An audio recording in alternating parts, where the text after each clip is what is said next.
नमस्कार मित्रों, मैं आलोक मिश्रा आप सभी को मिश्रा एसोसिएट फर्म में वेलकम करता हूं, स्वागत करता हूं। आज हम लोग बात करने वाले हैं जीएसटी रजिस्ट्रेशन को लेकर। जीएसटी रजिस्ट्रेशन कंपोजिशन स्कीम या रेगुलर स्कीम।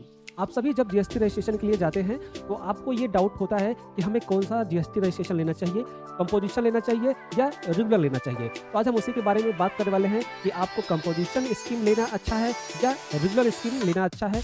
दोनों में डिफरेंट क्या है, composition versus regular, which is better, दोनों में कौन अच्छा है और हमें कौन सा फॉर्म चूज करना चाहिए, कौन सा मोड चूज करना चाहिए अपने जीएसटी रजिस्ट्रेशन को लेते समय। चलिए स्टार्ट करते हैं। समझिए जीएसटी रजिस्ट्रेशन स्कीम का कॉन्सेप्ट क्लियर।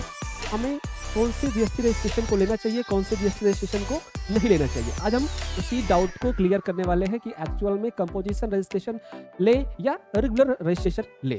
समझिए कि जीएसटी में अगर रजिस्ट्रेशन लेने के बाद टैक्स पेयर को दो स्कीम चूज करना पड़ता है। अगर आप जीएसटी रजिस्ट्रेशन कराने जा रहे हैं तो हमेशा आपको दो स्कीम मिलेगी, दोनों में से एक को आपको चूज करना है। पहला होता है कंपोजिशन स्कीम, जिसको बोलते हैं हम सरल योजना, हिंदी में बोलते हैं सरल योजना। Composition scheme clear. Composition scheme क्या होती है, हमको लेना चाहिए या नहीं लेना चाहिए। तो कंपोजिशन स्कीम हम बात कर रहे हैं जीएसटी रजिस्ट्रेशन की, ध्यान रखिएगा।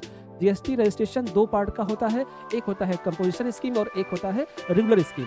तो आज हम दोनों के डिफरेंट को समझने वाले हैं कि हमें कौन सा जीएसटी रजिस्ट्रेशन लेना चाहिए या हमको किस तरफ मूव करना चाहिए। तो चलिए हम सबसे फर्स्ट बात कर रहे हैं कंपोजिशन स्कीम की, ठीक है। तो मीनिंग ऑफ कंपोजिशन क्या समझ लेते हैं। Composition scheme simplified GST scheme है। क्या है, एक सिंपल जीएसटी स्कीम है जिसके अंतर्गत क्या है, कम टैक्स कंप्लायंस होते हैं। आपको टैक्स कंप्लायंस देखने को बहुत कम मिलते हैं, मतलब कि जीरो के बराबर होता है। ओके। एलिजिबिलिटी क्राइटेरिया क्या भाई, टर्नओवर लिमिट। अगर आपके बिजनेस का टर्नओवर लिमिट 1.5 सीआर है, 1.5 सीआर है, एनुअल की बात हो रही है, 1,50,00,000 तक अगर आपका टर्नओवर है तो आप कंपोजिशन स्कीम ले सकते हैं, क्लियर। लेकिन अगर कोई आप स्पेशल स्टेट में रहते हैं तो वहाँ पे आपका 75 का है। अगर आप कोई स्पेशल स्टेट में रहते हैं तो वहाँ क्या है, 25 है, ठीक है।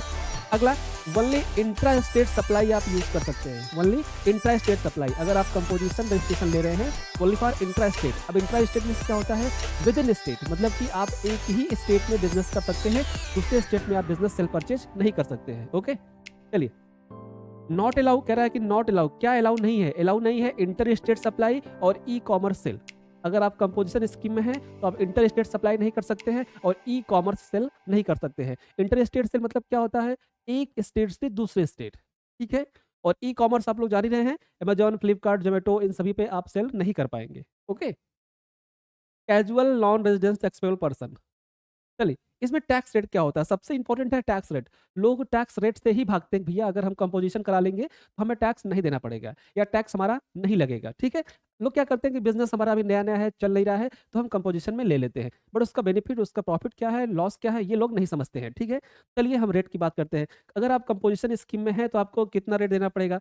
अगर आप मैन्युफैक्चरिंग यूनिट हैं, अगर आप मैन्युफैक्चरिंग यूनिट है, कुछ आप बनाते हैं, मैन्युफैक्चर करते हैं, तो आपको 1% का टैक्स पे करना पड़ेगा, क्लियर। अगर आप ट्रेडर हैं तो यहाँ पे गलत है, यहाँ पे 2% का टैक्स पे करना पड़ेगा, ठीक है। और अगर आप रेस्टोरेंट ऑपरेट कर रहे हैं नॉन एसी का, तो आपको 5% विदाउट अल्कोहल, आपको 5% का जीएसटी टैक्स पे करना पड़ेगा। और ये तीनों क्या है, ये तीनों है आपका एनुअल, मीन्स कि आपकी पूरे साल की जितनी भी सेल आएगी उसका 1%, 2%, 5%। मीन्स कि अगर आप मैन्युफैक्चरर हैं, कुछ बना रहे हैं और आपके पूरे साल की सेल हो गई 20 लाख, ठीक है, तो उसका 1%। और अगर आप ट्रेडर हैं, उसका एनुअल सेल है 20 लाख, तो उसका 2%।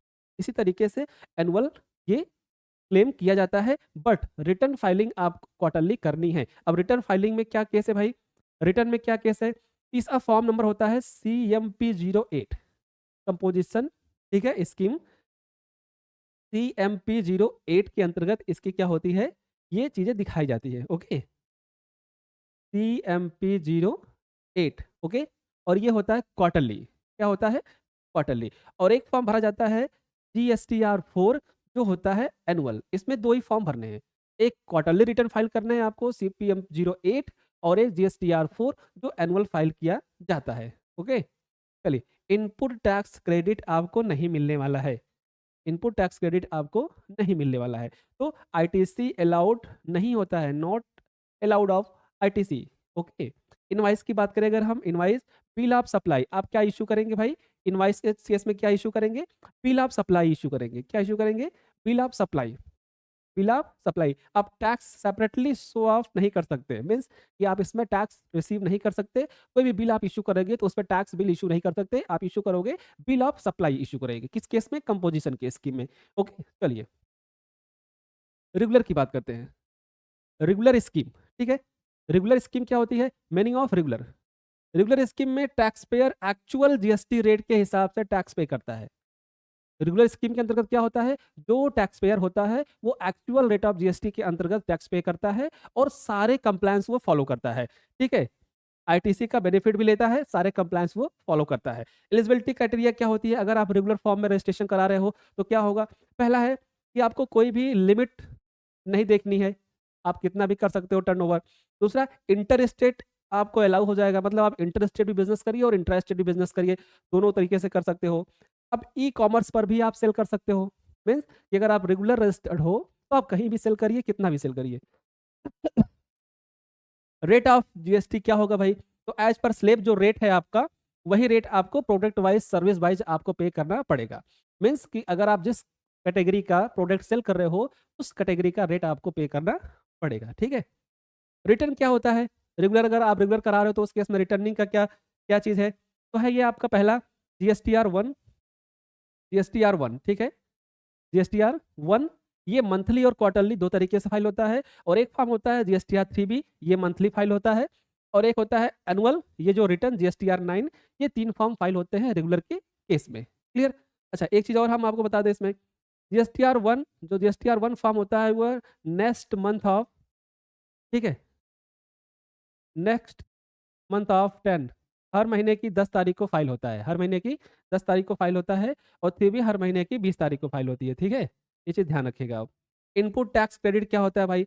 इनपुट टैक्स क्रेडिट, अगर आप रेगुलर फॉर्म में हैं तो आप इनपुट टैक्स क्रेडिट ले सकते हैं, कोई प्रॉब्लम नहीं है आपको। इनवाइस, टैक्स इनवाइस, आप कौन सा इनवाइस इशू करेंगे? टैक्स इनवाइस इशू करेंगे। CGST, SGST, IGST separately show करना पड़ेगा। आप कहीं भी सेल कर रहे हैं, आपको सेपरेटली क्या करना पड़ेगा? सेल करना पड़ेगा। ओके, ये क्या है? जो बड़े ट्रेडर्स हैं वो इस जीएसटी को यूज़ कर सकते हैं। Service provider, exporter, businessman, B to B, कोई भी रेगुलर स्कीम में कोई भी आ सकता है, ठीक है। चलिए रेट की अगर हम बात करें, कंपोजिशन वर्सेस रेगुलर स्कीम, ध्यान दीजिएगा। सबसे इंपॉर्टेंट है कि अगर आपका रजिस्ट्रेशन कंपोजिशन स्कीम में है या आप कराना चाहते हो कंपोजिशन स्कीम में, तो उस केस में आपको ध्यान देना चाहिए कि हमको क्या बेनिफिट होगा, क्या बेनिफिट नहीं होगा। हम बात कर रहे हैं जीएसटी रजिस्ट्रेशन को लेकर। अगर आप जीएसटी रजिस्ट्रेशन करा रहे हैं तो आपको पता होना चाहिए जीएसटी रजिस्ट्रेशन दो तरीके का होता है, कंपोजिशन स्कीम और रेगुलर स्कीम।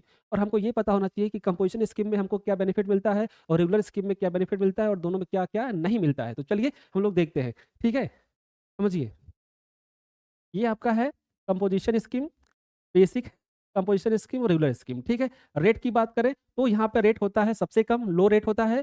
यहाँ पे होता है नॉर्मल जीएसटी रेट, जो जीएसटी रेट अलाउ होता है वही जीएसटी रेट यहाँ पे होता है। आईटीसी की बात करें तो कंपोजिशन स्कीम में आईटीसी अलाउ नहीं होती है, आप आईटीसी नहीं ले सकते हो। और अगर हम रेगुलर की फॉर्म में बात करें तो यहाँ पे आईटीसी अलाउ होती है, आप आईटीसी ले सकते हो। अगर रिटर्न की बात करें तो कंपोजिशन स्कीम में सिंपल रिटर्न फाइल होता है, और यहाँ पे डिटेल रिटर्न फाइल होता है, मीन्स कि आपको अपनी पूरी सेल यहाँ पे अपडेट करनी पड़ेगी। इंटर स्टेट सप्लाई की बात करें तो यहाँ पे नॉट अलाउ, आप इंटर स्टेट सप्लाई नहीं कर सकते, मीन्स कि आप दूसरे स्टेट में बिजनेस नहीं कर सकते अगर आप कंपोजिशन स्कीम में हो। लेकिन अगर रेगुलर की बात करें तो यहाँ पे अलाउ है, आप यहाँ पे इंटर स्टेट और इंटर स्टेट दोनों सेल कर सकते हैं। इनवाइस, आप इनवाइस यहाँ पे इशू नहीं कर सकते। इनवाइस की जगह आप क्या करेंगे? बिल ऑफ सप्लाई इशू करेंगे। किसमें? कंपोजिशन स्कीम में क्या करेंगे? बिल ऑफ सप्लाई इशू करेंगे। ओके, यहाँ पे रेगुलर स्कीम में टैक्स इनवाइस इशू करेंगे। क्या करेंगे? टैक्स इनवाइस इशू करेंगे। कंप्लायंस क्या होता है? अगर आप कंपोजिशन स्कीम में है तो कोई कंप्लायंस नहीं होता, एकदम इजी कंप्लायंस। लेकिन अगर आप रेगुलर स्कीम में हो तो आपको कंप्लेक्स देखने को मिलेगा, मतलब कि रिटर्न बहुत हार्डली देखने को मिलेगा, आपको कंप्लायंस बहुत ज़्यादा करने को मिलेगा। क्लियर? तो ये सिंपल से आपका डिफरेंट था कंपोजिशन स्कीम का। ओके, एक सीधा सेंटेंस समझते हैं एक सेंटेंस में कि कंपोजिशन स्कीम कौन ले सकता है, एक सेंटेंस में। तो composition scheme small business plus retail trader, ध्यान दीजिएगा, small business plus retail trader composition scheme ले सकते हैं, उनके लिए बेनिफिट है, या बेनिफिशियरी है, वो ले सकते हैं।